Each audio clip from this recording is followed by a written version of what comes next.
Hey Gemini, how y'all doing? Welcome. We're going to be doing your general reading here. So let's talk about your meditation, why don't we? I saw you guys in a library. Great place to start, I say. Saw you in a library. It was interesting though. There was a higher, I would refer to it as a higher aspect of yourself. The aspect of yourself that knows what it is, knows what's coming, a few steps down the road, has that inner knowing awareness and, deep sense of calm that comes with all of that, right? I saw that aspect of you displaced sort of separate from your day-to-day body and awareness, as it were. And I saw the higher aspect of you sitting by this beautiful, large bay window in said library. I'm reading this book.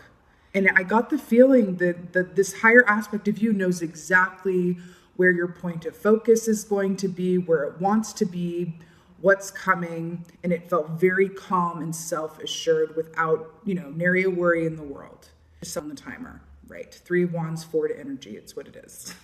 Then I saw the other aspect of you. Very similar to a moth energy in terms of sort of flitting about from one book to, not in a negative way, just like in a mothy way, going from one book to another, boom, boom, boom, without really necessarily taking the time to read the whole book, but just going, okay, maybe this one, maybe this one, maybe this one, maybe this one. Which if you are a book lover like I am, then you might be able to relate to that when going into a rather promising bookstore. You're like, oh, this and this and this and this. And that's what the energy felt like. I want to say to you that if you are consider yourself to be a phone, okay? Consider yourself to, just go with me on this.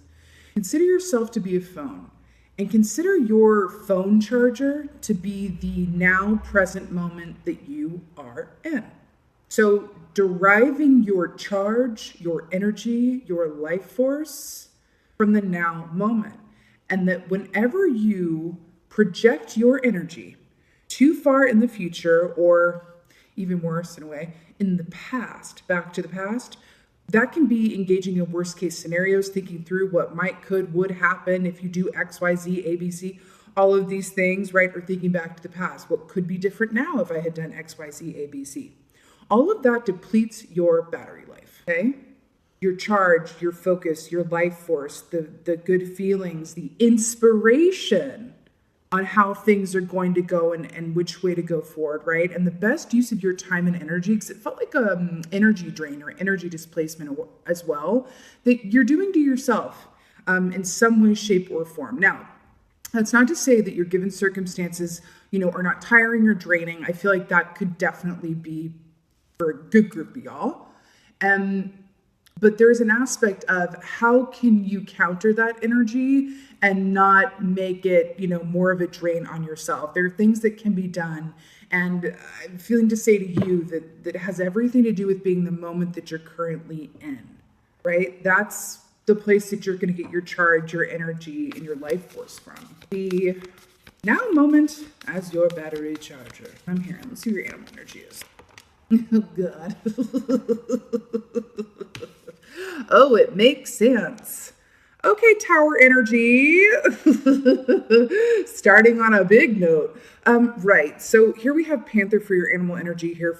Again, this does equate to the Tower. Now, what do I say about the Tower? I call it the Great Rearranger, right? Here's why. In experience, Tower moments happen, right? What do I mean by Tower moment? I mean a big change, an unexpected change, right?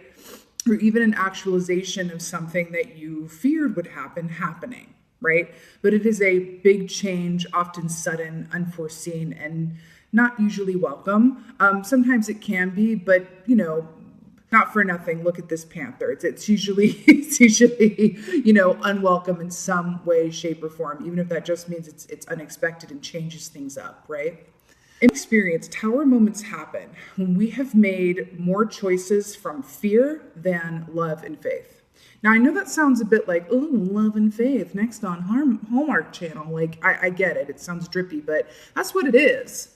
When we make choices from love and faith, the tower moments are lesser or a lot less dramatic than when we continuously or more often than not, right? If we're looking at the scale, if it's more fear-based choices, that's when the tower moments come in order to redirect us and realign us with our highest and best path.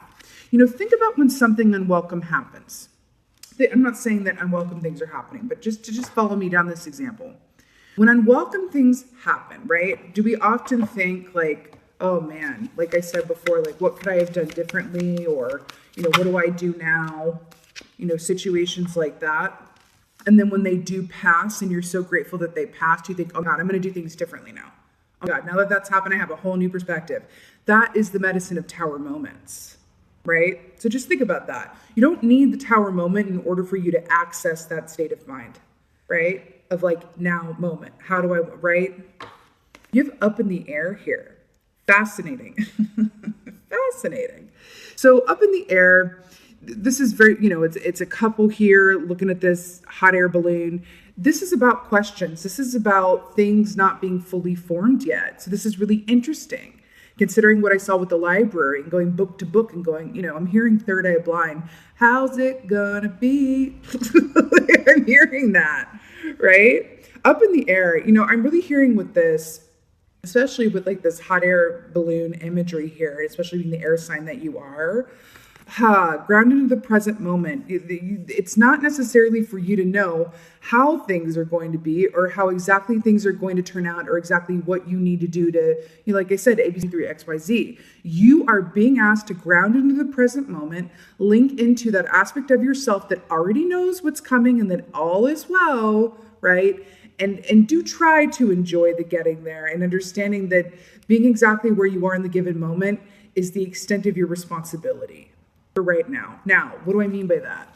As you ground into the given moment, that's where the inspiration also lies on the next best course of action. See where I'm going with this? When you project too far in the future, there's no wisdom there. There's no wisdom there. Trust and believe from a fellow air sign, there's no wisdom there. Oh God, I love this so much. Birth. Yes, birth. Number 4. I'm so excited this came up for you because this is really interesting. Look at how this is storyboarding. Panther Tower, big change, the great rearranger, course redirection, shift, right? With an FT, shift. So we have the up in the air here, and then we have the birth. It kind of looks like, you can look at it as the imagery of like a pregnant, swollen belly, right? Something that is formulating or gestating that is yet to be actualized, right? Or known or fully seen. This is about quite literally what it says here. This is about children. This is about birthing something. This is a very happy and auspicious energy here, right? Remember when I said clicking into the aspect of you that already knows that all is well and how things are going to turn out, even though it's not necessarily at the forefront of your consciousness. There is an aspect of you, trust and believe, that does know. Click into and follow that feeling. Your responsibility right now is to show up in the present moment without projecting yourself too far forward or too far backwards, because the wisdom, the insight, the clarity, the answers that you are seeking are in the moment that you're currently in right now. Okay? That's what I'm getting. Interesting. Do you see how behind this lady here, this lovely lady with a basket of flowers, these look like ruins to me, which remind me of the past. And then this feels like the future. Right? I'm getting a very clear image here as well. She's also not going towards the children. They're coming to her, right? She's got her back to the past. She's like, let it be what it is.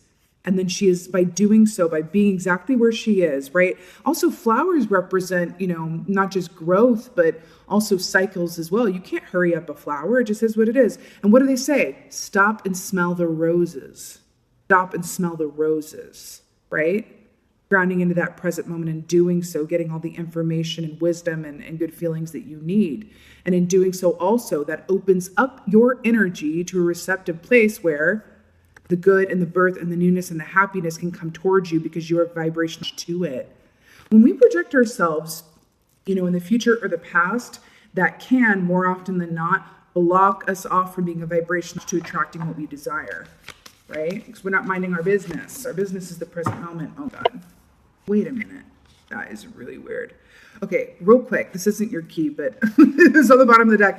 Do you remember when I said that big library bay window? I mean, it's kind of like a bay, but this was the shape that I saw in the library window. Anyway, just thought you might want to know. The Oracle at Delphi, I'm so obsessed and not surprised that this has come up for you. So in Greek mythology, right, we had these Oracle ladies who were quite literally put up on this pedestal here. And their job was to decipher intuitive wisdom from the sun god Apollo, right, who is also the god of music and medicine, okay? And then we had this priest dude over here whose job it was to interpret the messages that were being interpreted by her. So they would communicate the messages outward, right? Write them down and store them and all that good stuff, right? This is very much about, you don't say, what did I say? That higher aspect of you that knows all. And we literally have a seer on a pedestal here. Hello. Okay, I'm hearing a very specific song. I don't know when you hear a song and it's not specific, but I'm hearing a song. It's by Mary J. Blige, I believe. Yeah, I fly above all the drama. God, I hope it's Mary J. Blige, but correct me in the comments if I am wrong. Fly above all the drama, all the drama. There's an aspect here of allowing yourself not to participate in, number one, anything that you don't have control over, and number two, anything that doesn't need to be your business at this point in time, right? There's an aspect of that as well, right? There's an aspect of that as well. And for some of you, that's going to be with and for yourself with your own analysis paralysis or mind cardio, as it were. And for others, there might be other people or influences in your life, whether it's work-related, personal-related, family-related, whatever have you, where you're going, you know what? When I'm having this conversation with this person, I am being coaxed to project myself too far forward, and that doesn't feel good right now. I'm going to bring it on back and reconnect with the now moment and receive charge from there, right? So it's just being discerning about that and being an active, co-creative participant in your experiences, okay? When you approach things from that mindful sphere, you will realize that your life looks and feels a lot different, a lot more customized to your personal preference in a really positive way. But this is connecting in with that higher self, your intuition, but it's also the answers lie in the stillness. The answers lie in the stillness, right? It's also taking that time to connect in. She's in the present moment, honey. This is a whole big battery charger, okay? Okay? Also opening your ears, like being open and present and aware of the guidance and directives and points of focus that want to come through for you, right? I really don't feel like this is a time to have constant stimuli going on around you, like again with that moth in the library, right? So if you are one of those people who, I'm one of those people, really, who loves to have something on in the background all the time, whether it's music or a podcast or a movie or whatever have you, what I'm getting for you is to take some time, it can even just be 5 minutes, y'all, right? Dedicated time for quiet, because there's something about that, okay? There's a moth energy that's really going on with you guys right now, and in order to harness that, I'm here to just make some time for complete quiet and silence. Now, this can be taking a walk in nature as well, with no headphones on or with the phone not ringing, right? But that's coming through for you, okay? I feel like there's a lot of clarity that is going to come through in the quiet. And if you feel resistant to that idea, then I would advise you to consider and observe why that might be, okay?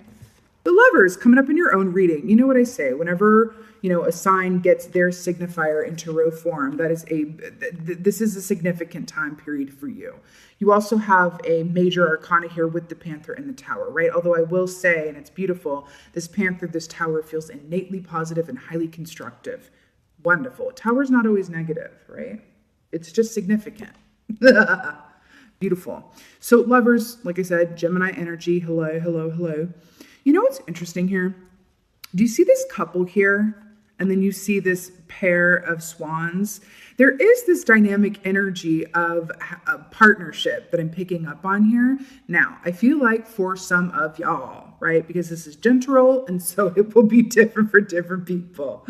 But I feel like for some of you guys, there is someone in your atmosphere that has a significant influence on your mind, on your thought patterns. Now, this could be, someone in your life that, whatever way, shape, or form. This could be a neighbor, right? That you have these, discussions with on a regular basis, and you're like, wow, like you really like, I'm able to bounce ideas off you or get a different perspective, right? With this hot air balloon, whenever there's an influence here.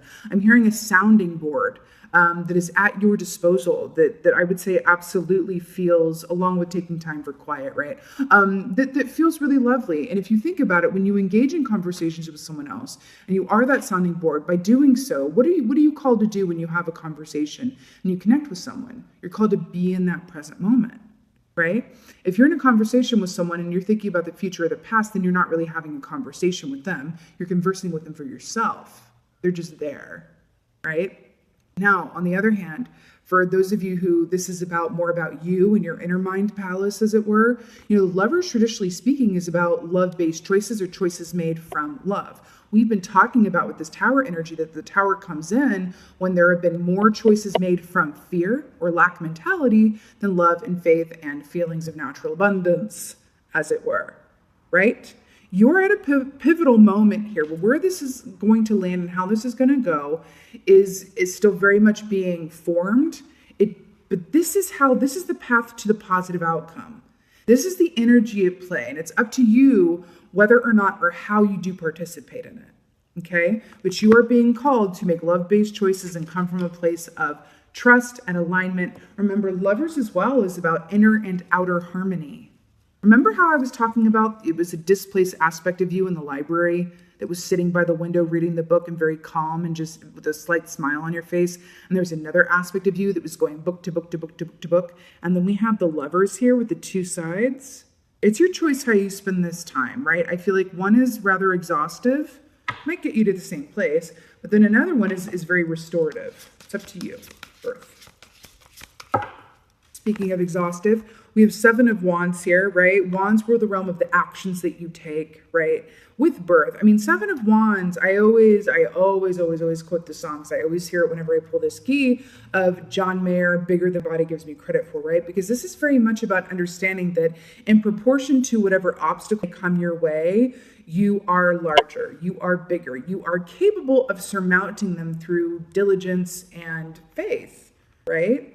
So it's interesting here, though, because I'm getting with this skunk energy, too. I always think about Pepe Le Pew. It's a very romantic imagery for me as well. And then you have birth and children, right? But see how this skunk is stalemated and feeling like they're in a corner that they're not actually in? That this can also be a response or sort of like, ugh, sometimes, even when change is very welcome. When we are, entering into a time where there's a lot about to look very different, our time is going to be spent differently, or our reality is somehow shifted into something new that we don't know how it's going to go, we can sort of superimpose ourselves into a line of thinking of like we tense up. It's like, oh, I don't know. How's it going to be? Oh, right? And I'm hearing that there's no need to sort of embrace this time or this, period of change and possibility, right, with this kind of energy. I'm also hearing to tell you that how things have been is not necessarily how they're going to be. Okay, this is entirely up to you. Yes, is there a larger plan at play? Yes, but how you engage with that plan and how it takes a turn, remember, because we are our choices, is entirely up to you. And I'm hearing that the path of best, least, and most enjoyable resistance is to click into your present moment and take a large chill pill and make choices from the state of mind that everything is going to be well because everything is well. Okay? We have the Devil here to clarify the Oracle at Delphi. Like this is real on the nose, and I'm here for it. First of all, we're mirroring here with this ferocious panther energy here as well. With the R. So with this Devil key, see this rabbit here and how it's like, torn this rabbit to bits. Rabbits for me, there's always a shadow and a light side to every energy. But rabbits for me, the shadow side is about fear, paralyzed by fear, worst case scenario thinking. And then we have this link, which the light side is fertility, abundance, birth. Then we have the lynx who's biting through. The Devil is about feeling trapped, feeling like you're highly limited, toxicity within for yourself or around you, freeing yourself from fear, freeing yourself from your own perceived limitations or situations that are not, reciprocal, beneficial, whatever have you, right? you are being asked to do a lot less of this, limited fear-based thinking and a lot more of this taking a chill pill, being in the present moment and trusting and taking your initiatives and information in the quiet, in the stillness, in the downtime. And if you don't have time for downtime, make some time. This is your choice, this or this, okay? Let's get an oracle. I'm feeling this one. Oracle from a Gemini.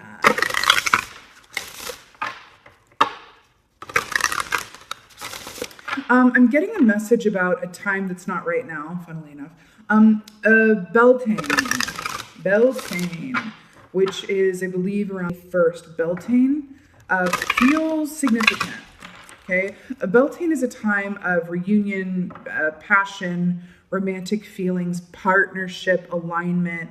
There's something very positive, and I feel a shift that is available to you, a highly positive shift in terms of a state of mind, health, well-being, new path forward around Beltane. This feels like the map in which to sort of get you there, so to speak, but Beltane feels very poignant. Ooh. Oh my God. Okay, love it. South adventure. So I really love this for you. Also, another 2 here. The South gets a bad rap. What's that saying, like, oh, it's about to go south, right? For me, the energy of this key is very much understanding that, because in the South, right, we also equate that with, heat and life force and vitality.